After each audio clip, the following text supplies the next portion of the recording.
Question number 14 देखिए। A monkey climbs 30 feet at the beginning of each hour, यानी कि 1 our में वो ऊपर जाता है 30 फीट। ये हो गया एरो ऊपर की तरफ। एंड रेस्ट फॉर वाइल, कुछ देर रेस्ट करता है। व्हेन ही स्लिप्स बैक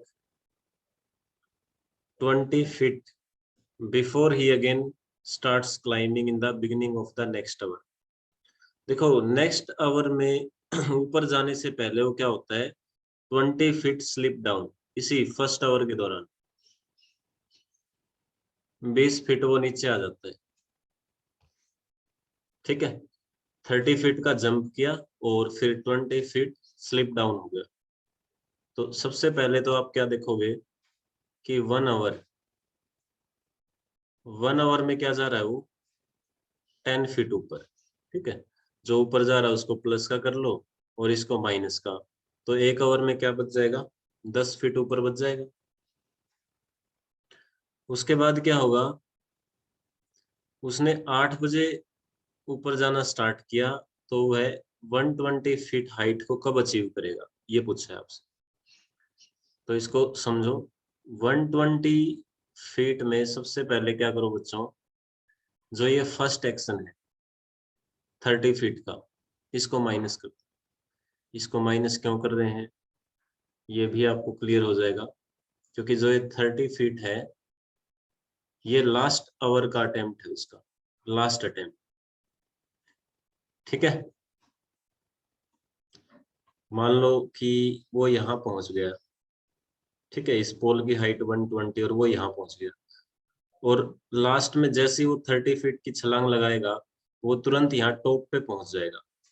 अब आप कहो सर 20 मीटर नीचे भी आएगा, तो बच्चों यहाँ से टॉप से पहुंचने के बाद वो 20 नीचे आए, 30 आए या पूरा 120 आए, कोई इफेक्ट नहीं है उसका। हमें सिर्फ क्या करना है, इस टॉप को अचीव करना है। ठीक है, तो जैसे यहाँ था, लास्ट ओवर में क्या करेगा, वो 30 फीट का जंप लगाएगा और टॉप में पहुंच जाएगा। तो इसलिए मैंने इसको 30 फीट को क्या कर लिया, लास्ट आवर के लिए सेव कर लिया। ठीक है, लास्ट अटेम्प्ट कह लो इसको। तो माइनस करेंगे, अभी कितना बच जाएगा, 90 फीट बच जाएगा। ठीक है बच्चों, अब देखिए 1 आवर में 10 फीट जाता है, तो जो 90 फीट है ये कितने आवर में जाएगा। 1 आवर में 10 फीट है ना, यहाँ से 10 फीट आया था, तो जो 90 फीट है कितने आवर में जाएगा, 9 आवर। क्लियर, 90 फीट जाएगा 9 आवर। उसके बाद 9 के बाद नेक्स्ट आवर कौन सा होगा, 10th आवर। और जैसे ही 9 के बाद 10th आवर होगा, वो तुरंत क्या करेगा, 30 फीट जंप करेगा। तो इस 90 में जब हम 30 को ऐड करेंगे, तो कितना हाइट पे पहुंच जाएगा वो, 120 फीट पे पहुंच जाएगा। और इसी हाइट को हमने अचीव करना था, 120 फीट को। तो कितना टाइम लग गया उसको, 10 आवर्स लग गए। ठीक है, 10 आवर्स में वो 120 फीट हाइट अचीव करेगा। सो 8 AM प्लस 10 आवर्स, ये आपका आंसर हो जाएगा 6 PM on the same day. 6 PM। Sir plus किया माइनस क्यों नहीं किया, बेटे इन सब बातों का जवाब अर्थमेटिकल रीजनिंग मैंने मायरा क्लासेस पे अपलोड कर रखा है, ये सभी क्वेश्चंस उसमें करवा रखे हैं, तो आप उसको भी देख सकते हैं।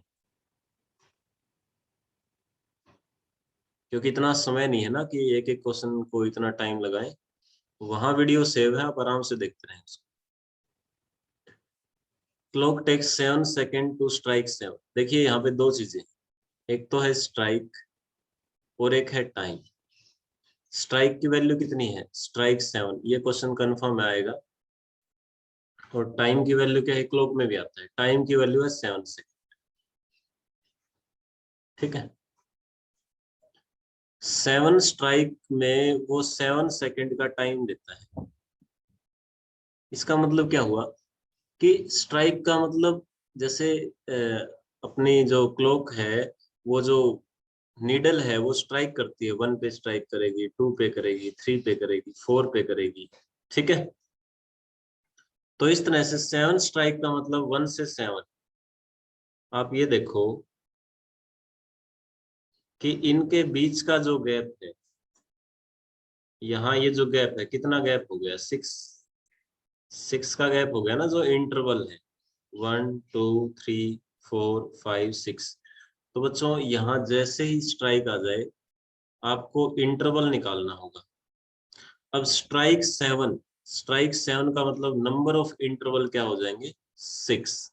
और 6 इंटरवल की वैल्यू हमें क्या गिवन है? 7 second. Interval is always less than 1 to strike. Strike से हमेशा एक कम होता है इंटरवल। अगर स्ट्राइक मान लो 10 है तो इंटरवल क्या हो जाएंगे? 9। ओके, तो यहाँ पे 6 इंटरवल की वैल्यू 7 सेकेंड है, 1 इंटरवल की वैल्यू निकालो, क्या हो जाएगी? 7/6 सेकेंड। अब उसने पूछा क्या है ये और देख लो, how long will it take to strike 10। ये देखो एक इंटरवल की वैल्यू इतनी आ गई 7/6 सेकेंड। अब उसने स्ट्राइक 10 पूछा है, स्ट्राइक 10 स्ट्राइक में इंटरवल कितने हो जाएंगे? 9 हो जाएंगे।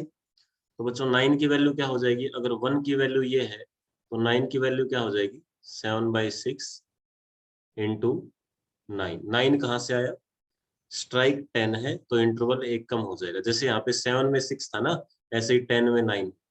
ये हो गया 63/6। 63/6 को क्या लिखोगे? 10.5 सेकेंड। ठीक है, 10.5 सेकेंड आ गया। Answer is none of this.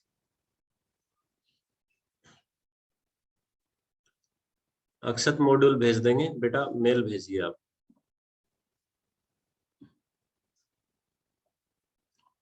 Next, 100 cats kill 100 mice in 100 days। देखिए 100 बिल्ली 100 चूहे 100 दिन में। तो इसके लिए टाइम एंड वर्क का क्वेश्चन है, हम एमडीएच फॉर्मूले का यूज करेंगे। एमडीएच मसाले होते हैं ना, उसी को याद रखेंगे, MDH/W। यहाँ एम मीन्स मैन। अब इस क्वेश्चन में मैन तो नहीं है, तो जो भी काम करने वाला लिविंग है जैसे कैट। डे मीन्स क्या हो जाएगा? डेज।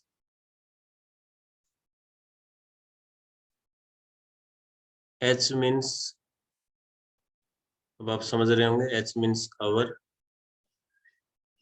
और जो डब्लू है, डब्लू मीन्स वर्क। ठीक है, ये सब है। तो ये ग्रुप है।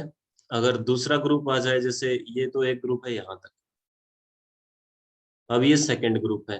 देखिए 100 कैट्स वाला एक ग्रुप है, 4 कैट्स वाला एक ग्रुप है। तो सेकंड ग्रुप के लिए हम यूज करेंगे M1 D1 H1 divide by W1। अगर एक थर्ड ग्रुप और होता इसके अलावा, मान लीजिए 25 कैट्स होते, तो फिर M2 D2 H2 W2 इसका यूज कर। ठीक है, अब इन दोनों को फिर से पुट करते हैं। सबसे पहले में M की वैल्यू क्या है? 100 कैट्स इनटू D की वैल्यू क्या है? Days, 100 days. आवर की वैल्यू क्या है? यहाँ पे आवर की वैल्यू नहीं दे रखी, छोड़ दो इसको। Divide work. अब वर्क क्या है? 100 माइस। बिल्ली के लिए चूहे खाना क्या है? उसका वर्क है, उसका काम है। तो वर्क की वैल्यू क्या हो जाएगी? 100। दूसरे ग्रुप में M1 की वैल्यू क्या हो जाएगी? 4। बेहतर होगा अगर आप नोटबुक पे नोट करते रहें तो 10th क्लास में इजी होंगी चीजें। D1, डेज की वैल्यू क्या है? डेज तो आपको फाइंड आउट करना है, तो डेज की वैल्यू D1 ही रहेगी। आवर आपको दे नहीं रखा। डिवाइड में वर्क। अब इनका वर्क क्या है? 4 माइस, तो ये हो जाएगा 4। अब यहाँ से कैंसिल कर लो इनको, तो D1 की वैल्यू क्या हो जाएगी? 100 डेज। तो 4 cats would kill 4 mice in 100 days, ये आंसर हो जाएगा।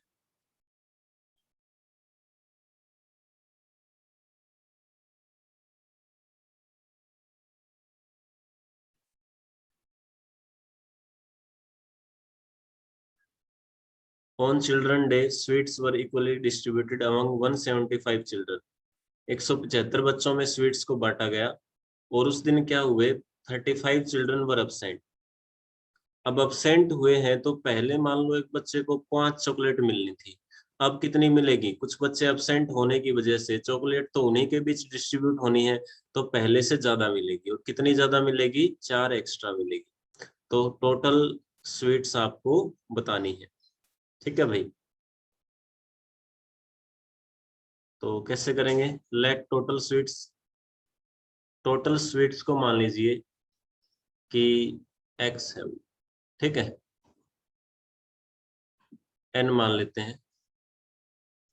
उसके बाद जो एन स्वीट्स हैं वो कितने बच्चों में डिस्ट्रीब्यूट होनी थी? वो होनी थी 175। ठीक है, यहां से एक बच्चे की एवरेज आएगी। अगर टोटल स्वीट्स को हम नंबर ऑफ स्टूडेंट से डिवाइड करते हैं तो एक बच्चे की एवरेज आएगी। ठीक है, लेकिन जो एन स्वीट्स हैं वो एक्चुअल में डिस्ट्रीब्यूट कितने में हुए हैं? 35 बच्चे तो अब्सेंट हो गए, तो ये डिस्ट्रीब्यूट कितने में हुए हैं? 140। और यहाँ से जो स्वीट्स आनी चाहिए थी और जो बाद में जो स्वीट्स की एवरेज आई है वो कितने की डिफरेंस पे आई है? वो 4 का डिफरेंस है। ठीक है, हर एक बच्चे को जो मिलना था वो 4 एक्स्ट्रा मिला। तो ये बन गई इक्वेशन। अब इसका एलसीएम ले लीजिए, कितना होगा? इसका एलसीएम होगा 700 होगा। यहाँ कितना हो जाएगा? 5n, 17 चौका 68, ये हो जाएगा 4n और ये हो गया 4। 5n माइनस 4n n, ये इधर से मल्टीप्लाई हो जाएगा। 700 गुना 4, 2800। So total number of sweets 2800।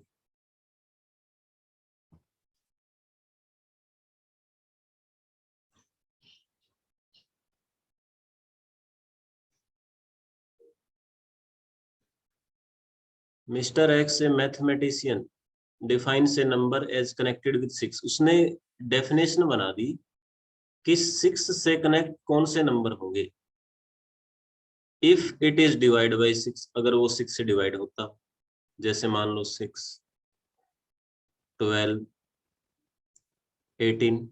ठीक है, if the sum of its digit is 6, अगर डिजिट्स का सम 6 हो, जैसे मान लो 3 3 है, तो इसको भी 6 से कनेक्ट माना जाएगा, क्योंकि इन दोनों का सम क्या बन रहा है? 6 बन रहा है। जैसे 51 है, देखिए इन दोनों का सम क्या बन गया? 6। If 6 is one of its digit, अगर 6 एक डिजिट हो, मान लीजिए 46 है। ठीक है, 26 है। देखो एक डिजिट 6 आ रही है ना, तो ये भी 6 से कनेक्ट माना जाएगा। और बाकी जो नंबर्स हैं, other numbers are not connected, connect नहीं होंगे। तो इस डेफिनेशन के अकॉर्डिंग इंटीजर 1 to 60 में दोनों को इंक्लूड करना है, 1 को भी 60 को भी, विच आर नॉट कनेक्टेड। ठीक है, तो भाई कनेक्टेड कौन से होंगे वो देख लो। सबसे पहले जो 6 से डिवाइड,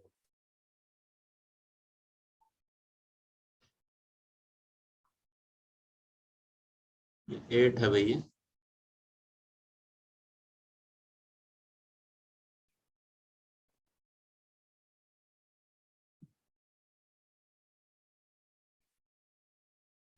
सबसे पहले जो कनेक्ट होंगे वो 6 से डिवाइड, उसके बाद जिन नंबर्स का जो सम है, डिजिट्स का सम है, वो 6 आ जाए। ये बोला था ना इसने, if the sum of it digit is 6, तो क्या क्या हो सकते हैं देखो। क्या हो सकते हैं, क्या हो सकते हैं? 24 हो गया, और 31 से 40 देख लो, 33 एक तो। मैसेज भी कर सकते हैं आप, कोई छूट जाए तो। और जैसे 51 है, और 42 तो आ चुका है यहाँ पे। हाँ, एक 51 और एक उल्टा भी हो जाएगा इसका, 15, इसका भी 6 बनता है। ठीक है, उसके बाद जिसका एक डिजिट 6 हो, जैसे 16 हो गया, 26 हो गया, 36 आ चुका, 46 हो गया, और 56 हो गया, और इसको देख लो।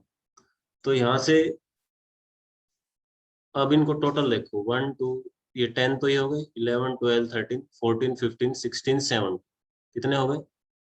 17। कोई मिस्टेक हो, कोई भूल गए हो तो देख लेना। ठीक है, 24 आ चुका बच्चे यहाँ पे, तो 17 हो गया ये। ठीक है, अब कई बच्चे कह रहे हैं सर 42 है, इसका सम भी तो 6 बन रहा है, लेकिन 42 तो 6 से डिवाइड भी तो हो रहा है ना, तो दो बार काउंट नहीं करेंगे इसको, एक ही बार काउंट करेंगे। 6 की टेबल में आ गया, अब इसका सम 6 बने या ना बने वो इफेक्ट नहीं रहेगा। तो 17 हो गए बच्चों टोटल। 60 में से 17 ऐसे हैं जो कनेक्ट हैं, तो नॉट कनेक्ट कितने हो जाएंगे? 43 हो जाएंगे। मैं सभी चैट्स आपकी देख रहा हूँ, मैं पूछ रही है सर 5n 4n कैसे आया? बेटे वीडियो आपको मिल जाएगी, फिर से देखें, एलसीएम ले लें उसका। ये छोटी छोटी बातें ना पूछें। वीडियो इसलिए रिकॉर्ड की जा रही है ताकि आप कोई समस्या आती है तो इजिली आप उसको देख सको। 19th क्वेश्चन देखिए, पढ़ो इसको।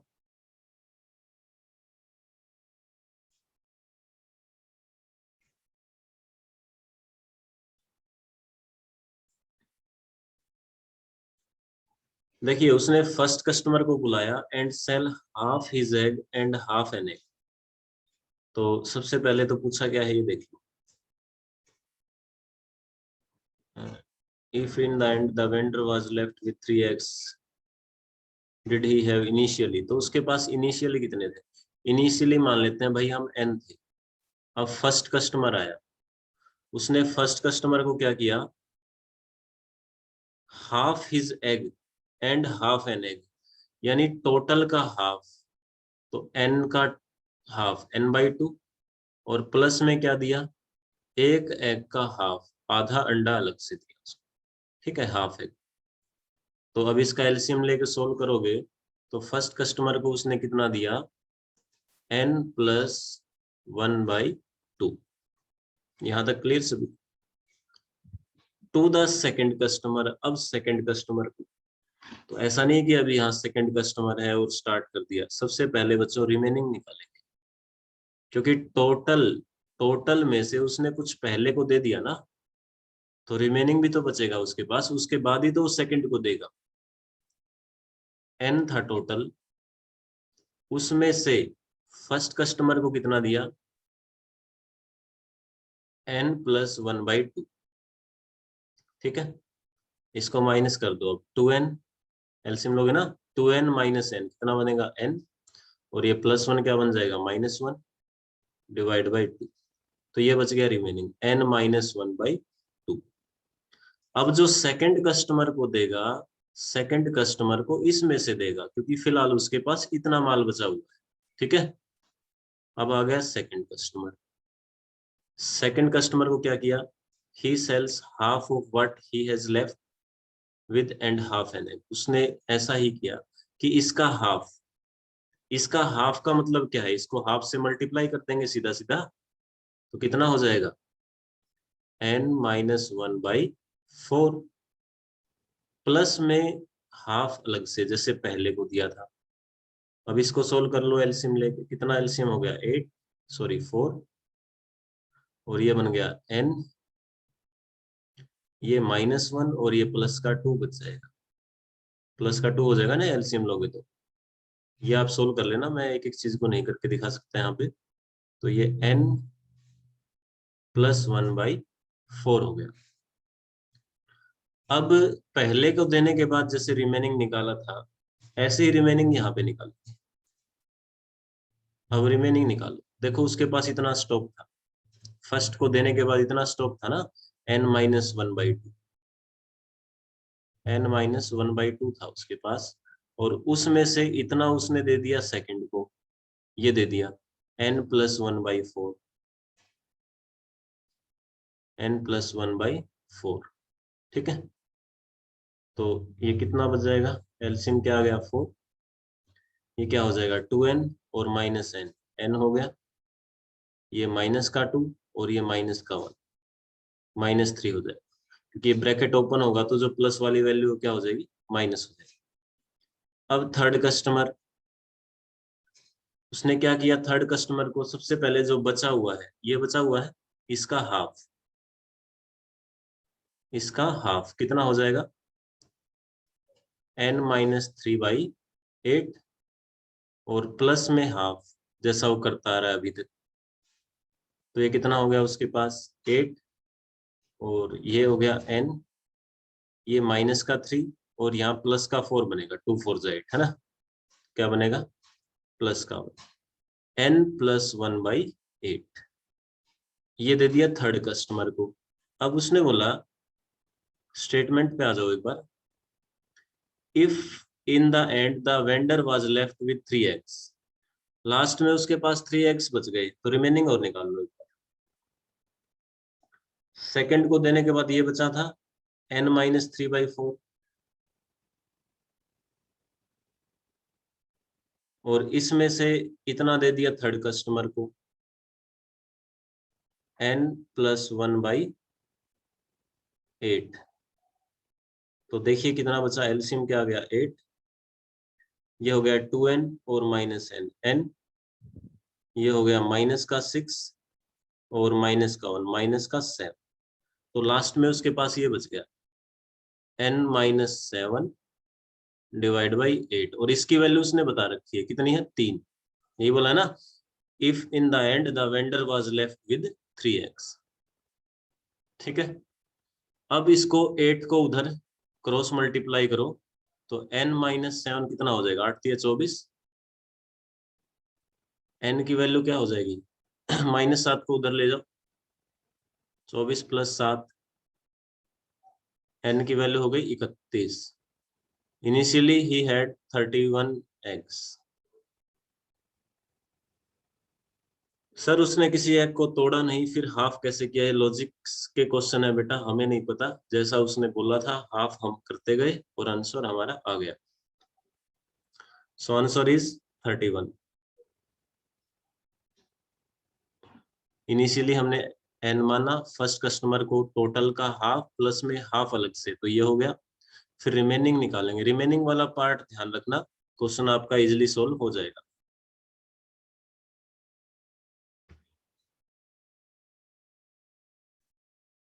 20 क्वेश्चन देखिए।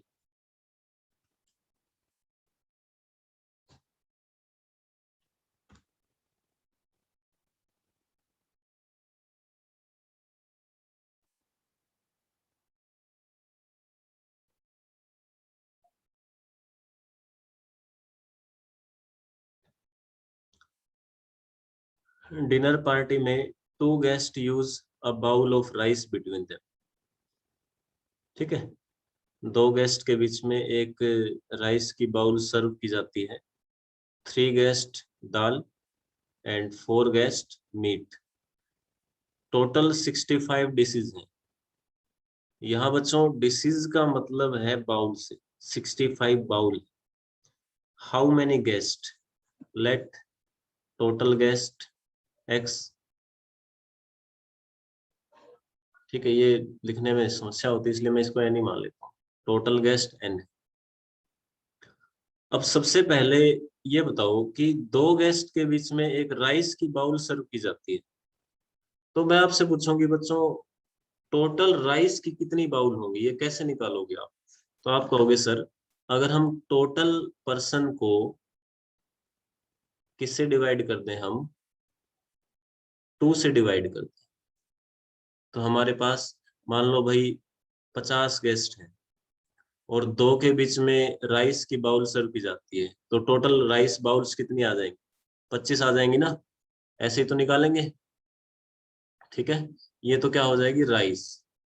ओके, उसके बाद टोटल गेस्ट को हम किससे डिवाइड करें, जो दाल है, every 3 guest used a bowl of dal, तो ये आ जाएगी नंबर ऑफ दाल की कितनी बाउल्स होंगी, 3 से करेंगे, प्लस जो क्या बच गया, प्लस में बच गया भाई, क्या बच गया, क्या बच गया, कहाँ गया, मीट। नंबर ऑफ गेस्ट को हम 4 से डिवाइड करेंगे कि 4 गेस्ट के बीच में एक मीट की बाउल सर्व की जाती है। तो यहाँ से ये आ जाएगा टोटल राइस बाउल, ये कह लो आप दाल की डिश, ये कह लो आप डिश का मतलब बाउल ही है यहाँ पे मीट की बाउल। ठीक है, टोटल कितना आ गया 65। अब इसका एलसीएम ले लो भाई, एलसीएम क्या आ गया 12, ये कितना हो जाएगा ये 6n 4n 3n और ये हो गया 65। इसका सम करें 13n डिवाइड बाई 12 65, इसको कैंसिल करेंगे 5, तो n की वैल्यू क्या हो जाएगी 5 इंटू 12, 12 मल्टीप्लाई हो जाएगा, n is equal to 60। Total number of guest is 60, total guest कितने हो जाएंगे 60 हो जाएंगे, यही हमें फाइंड आउट करना। अगर यहां से पूछ ले कि नंबर ऑफ राइस बाउल, तो क्या हो जाएगा 60/2 30, 60/3 20 दाल, 60/4 15 मीट। अब इन सम का चेक कर लो, सभी का सम चेक कर लो, कितना मिलेगा 65 मिलेगा।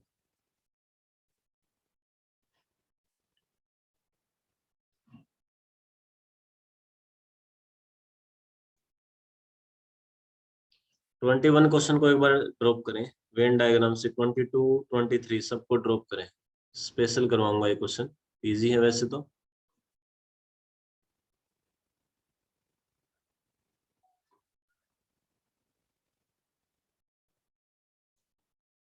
यस, एक बार 28 से 30 को देखिए, है तो ये भी वेन डायग्राम से, फिर देख ही लो इसको।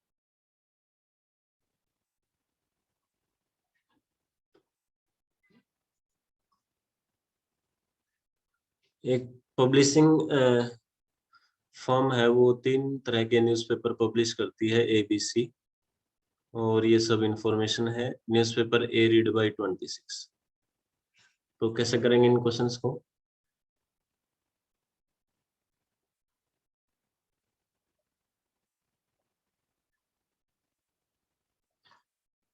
तीन सर्कल ले लिए हमने, इनको मान लिया ABC, कि न्यूज़पेपर को रिप्रेजेंट कर रहे हैं ABC। अब इन सेक्टर्स को रिप्रेजेंट कर लो, इसको आप लिख लो A B C D E F और ये G। ठीक है, हर एक सेक्टर को हमने रिप्रेजेंट कर लिया। अब ए का मतलब क्या है, newspaper, those who read newspaper only A, only A जो रीड करते हैं, जो ओनली बी रीड करते हैं वो सी हो गए, ओनली सी रीड करते हैं वो जी हो गए। एफ का मतलब क्या है, एफ ऐसे व्यक्ति हैं जो बी और सी दोनों ही न्यूज़पेपर, ओनली बी एंड सी, ए में नहीं आ रहा ना, देखो एफ किस में आ रहा है, बी और सी में कॉमन है, तो बी और सी को रीड करते हैं। ई का क्या मतलब है, जो तीनों ही रीड करते हैं, ई है वो ए में भी है, बी में भी है और सी में भी है। ऐसे ही अगर मैं आपसे कहूं कि ई प्लस एफ का क्या मतलब, ई और एफ का, ई और एफ का मतलब है ऐसे पर्सन जो बी और सी को रीड करते हैं, जबकि एफ का क्या मतलब है, जो ओनली बी और सी को करते हैं। ठीक है, अभी देखिए, ए इज रीड बाई 26, तो ए के अंदर कौन कौन आ रहा है भाई, सम कर दो, ए प्लस बी प्लस डी और प्लस ई, ये है 26%। देखो ए के अंदर कौन आ रहा है, ए बी डी और ई 26, बी 25, बी के अंदर कौन आ रहा है, बी सी ई और एफ, ये हो गए 25। उसके बाद सी, सी है भी 14%, तो सी के अंदर आ रहा है डी, राइटिंग वाला बड़ी समस्या है यहाँ पे, डी ई एफ और जी। ये आ गया 40। उसके बाद A and B read by 11। A और बी में कौन आ रहा है? ए और बी में कॉमन क्या है? एक तो बी है और एक ई है।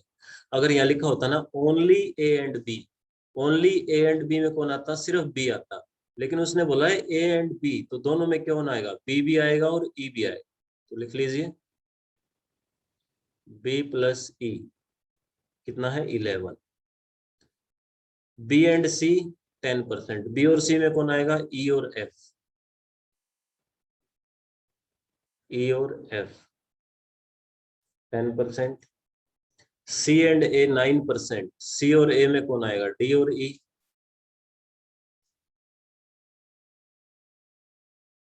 9।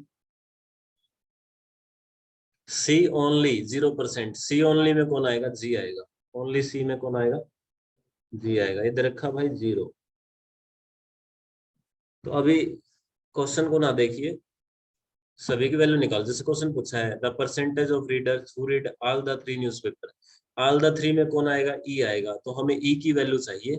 ठीक है, तो क्वेश्चन सोल्व करते हैं। सबसे पहले जी की वैल्यू 0 है, तो इसी में पुट कर लो भाई। D E F G 14। D और ई की वैल्यू कितनी है? देखो यहाँ से डी ई की वैल्यू कितनी है? 9। तो ये हो गया 9 प्लस एफ और प्लस जी। जी की वैल्यू क्या है? 0। तो ये कितना हो गया? 14। ठीक है, 9 प्लस एफ प्लस 0 14। फिर से बता रहा हूँ मैं, डी और ई की वैल्यू देखो 9 है, हमने 9 रखा, एफ की जगह एफ को रखा और जी की जगह कितना रखा? 0।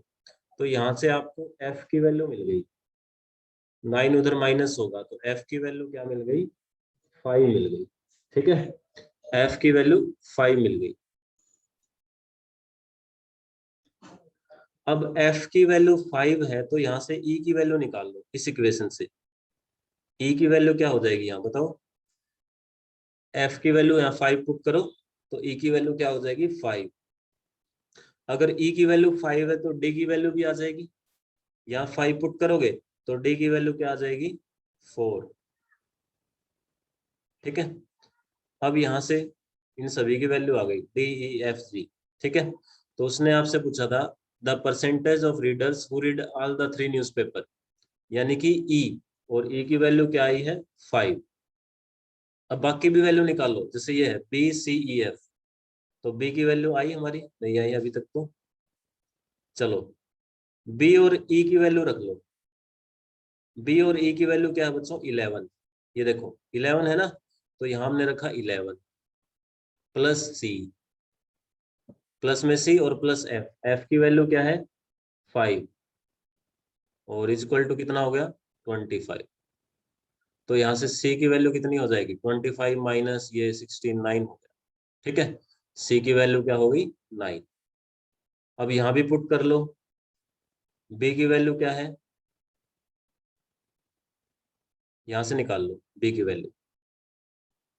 ई की वैल्यू 5 पुट करोगे तो बी की वैल्यू क्या हो जाएगी? 6 हो जाएगी। ठीक है, अब ये हो गया 6 और डी कितना हो गया? 4। ए कितना हो गया? 5। तो ए की वैल्यू हो जाएगी 15 माइनस कर दो, ए की वैल्यू हो जाएगी 11। तो हर किसी की वैल्यू आ गई आपके पास। The percentage of readers who read A and B but not C. जो ए और बी पढ़ते हैं लेकिन सी नहीं पढ़ते, तो किसकी बात कर रहा है? वो बी की बात कर रहा है। और बी की वैल्यू कितनी आई है? देखिए बी की वैल्यू 6 आई, तो ये 6 हो गया आंसर। ठीक है, इस तरह से आप सभी क्वेश्चंस को सोल्व कर लेना, बाकी हम नेक्स्ट क्लास में करेंगे।